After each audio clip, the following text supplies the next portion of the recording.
Istaikum salim. Assalamualaikum warahmatullahi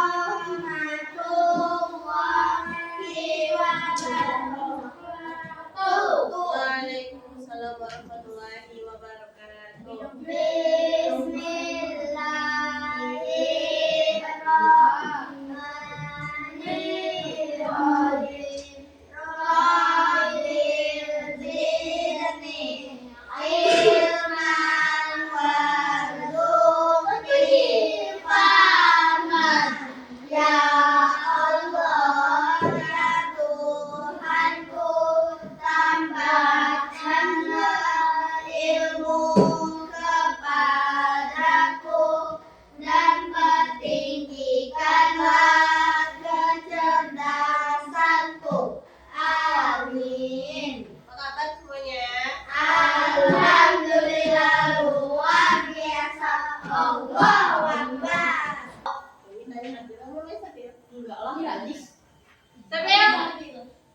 Apa itu? Aku jalan. Muda.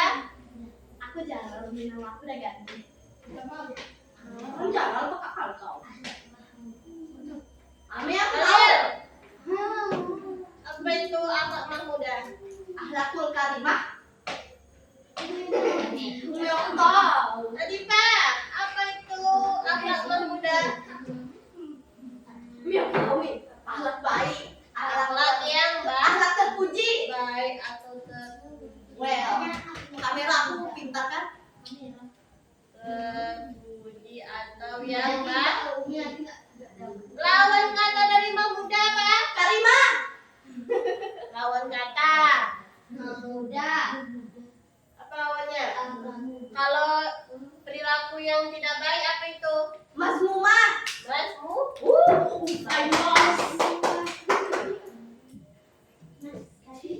Berarti dia perilaku yang tidak tercela. baik atau tercela. Oke, berarti berakhlak mahmuda berarti perilaku yang terpuji terhadap lingkungan. Yang mana lingkungan itu? Alam semesta. Apa nih? Alam di sekitar kita. Sekarang kita berada di lingkungan mana nih? Lingkungan MDA. Lingkungan sekolah. Kalau kita di rumah kita berada di lingkungan apa? Masyarakat. Lingkungan rumah. Kalau kita di tengah-tengah masyarakat baru lingkungan masyarakat. Oke, coba lihat yang A. Menjaga kebersihan. Halaman 40. Iya, masa Islam amin. Islam bersyarat. Oke, coba lihat apa itu menjaga kebersihan. Umi mau tanya Uji, apa itu Uji? Menjaga kebersihan. Nah, aku tahu. Umi tanya Uji. Umi tanya Uji. Apa itu Uji? Oh, enggak so. Tahu. Akunya ayam. Ada di situ Uji, tinggal kamu baca. Kalau misalnya videonya lewat FYP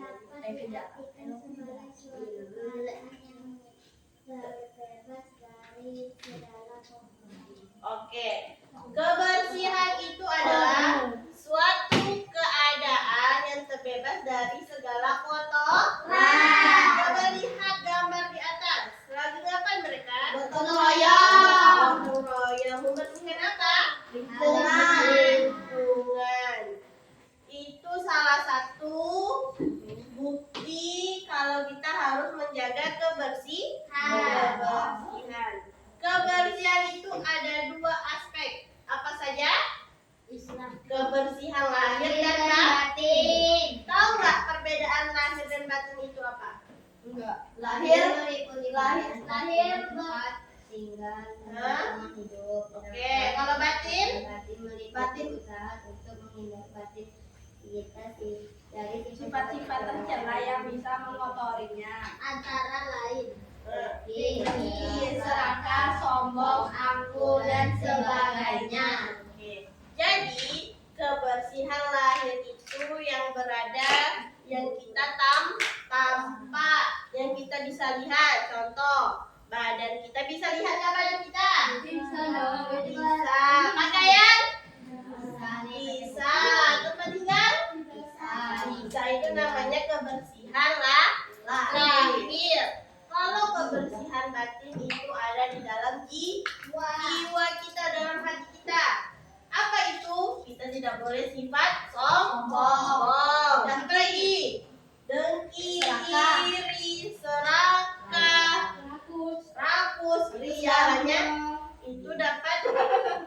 namanya dari jiwa atau dari hati.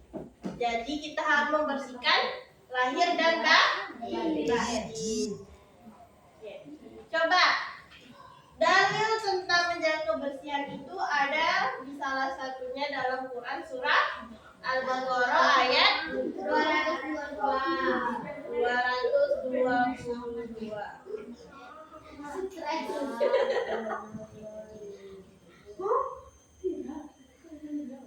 Artinya sungguh Allah menyukai orang-orang yang bertaubat dan menyukai orang-orang yang mensucikan diri. Atau biasanya kita terkenal dengan sebuah hadis al-tuhurus syatrul iman. Kebersihan itu sebagian dari iman. Jadi, kalau kita tidak menjaga kebersihan berarti kita belum menyempurnakan iman kita. Kemudian ketiga, apa saja manfaat menjaga kebersihan? Terhindar dari penyakit yang disebabkan karena lingkungan yang tidak bersih. Nah, satu. Kalau lingkungan kita kotor, apa yang kita rasakan? Tidak nyaman. Busuk. Apa? Terasa nyaman? Itu bahaya tuh, namanya itu Fatih. Kalau lingkungan kita kotor, bisa Menyebabkan kita sakit. Menimbulkan kuman. Terus apa lagi? Hah? Ada bakterinya. Oke. Kemudian yang kedua, lingkungan menjadi sejuk atau dingin. Yang ketiga, Terhindar dari polusi udara. Keempat, kelima.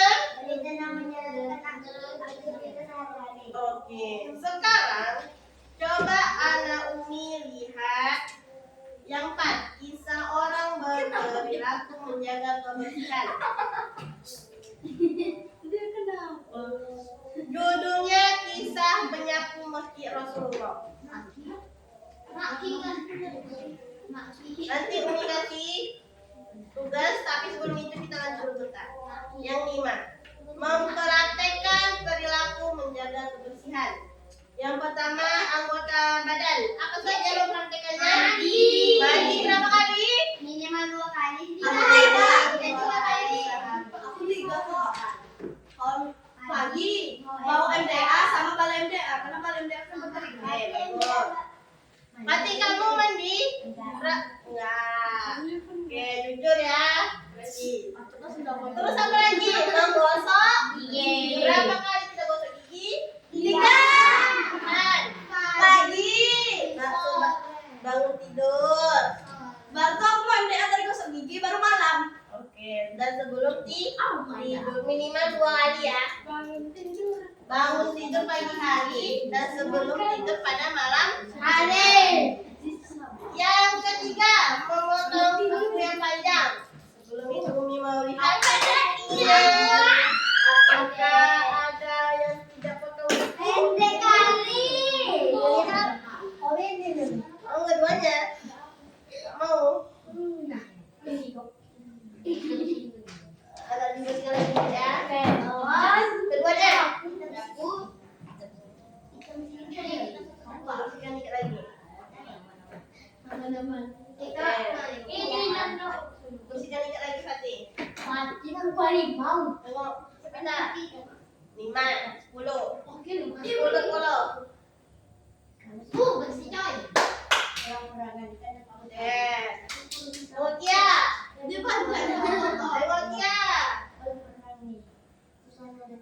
Mutia.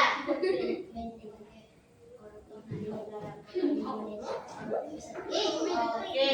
Alhamdulillah semuanya punya hari bersih. 98% lah.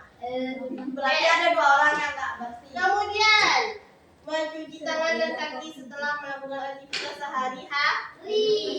Nabil, kamu kalau setelah cebok, kamu cuci tangan nggak?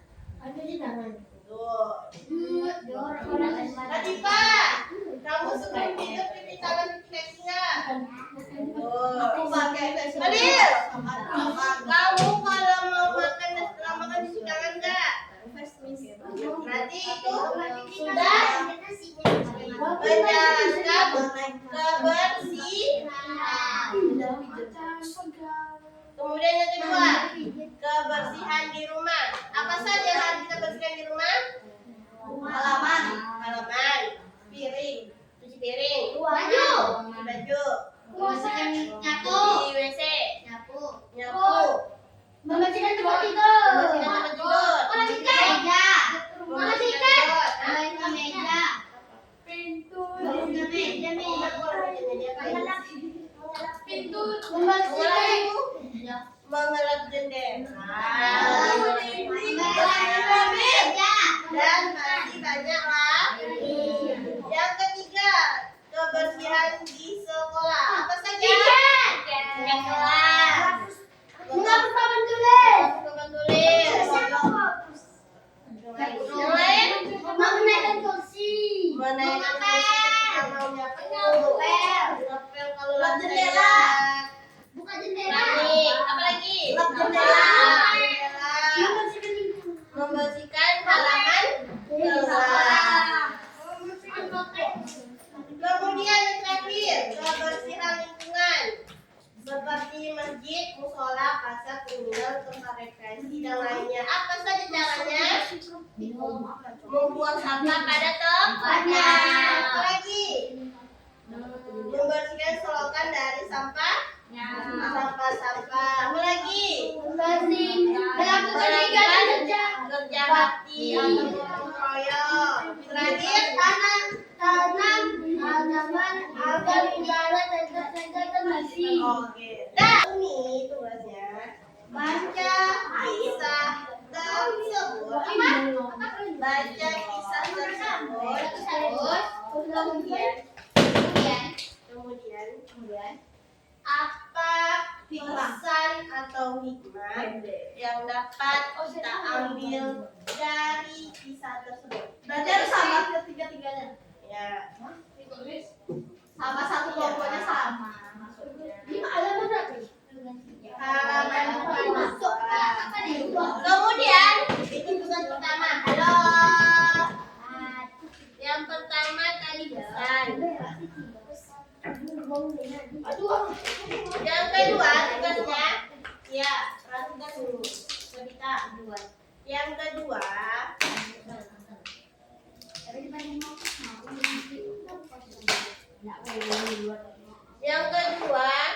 di lingkungan mana?